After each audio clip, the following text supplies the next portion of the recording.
आप लोग कैसे हो। मेरा न्यू वीडियो में आप लोग का वेलकम है। फिर धमाका संग लेके आ चुका हूँ आप लोग के बीच में। जो भाई मेरे गाना को सुनते हो तो लाइक करे, कमेंट कर, शेयर करना भूले। यह गाना यूट्यूब पर जाएगा मेरे ऑफिशियल चैनल पर। यह गाना सर संगे न्यू ट्रैक है। आप लोग इस गाना को ट्रैक बना के गा सकते हो फ्री में। चलिए आप लोग इस गाना को सुनाते हैं।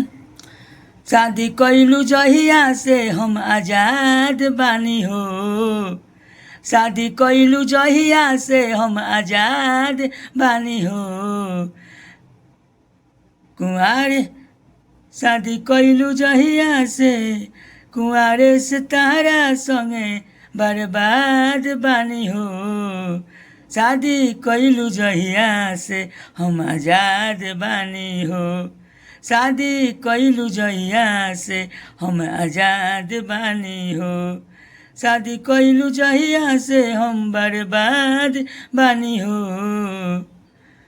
कुंवारे के तारा संगे आबाद बानी हो, कुंवारे से तारा संगे बर्बाद बानी हो।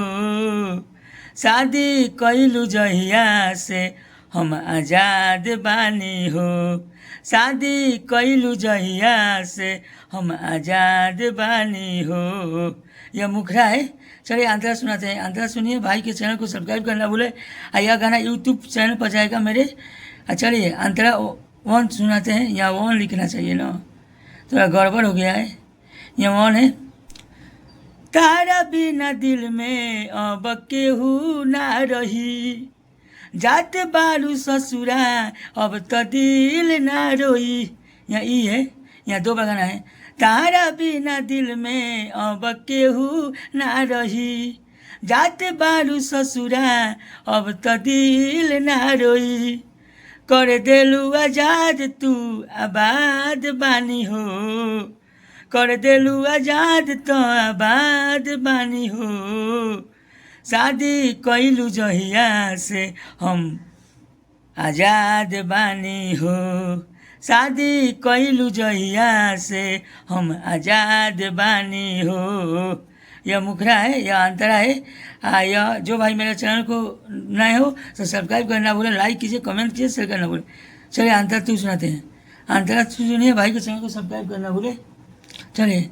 अब नैकू बसल जान तू हमारा दिल हो, देखलो पायावत नैके हमारा तो फील हो।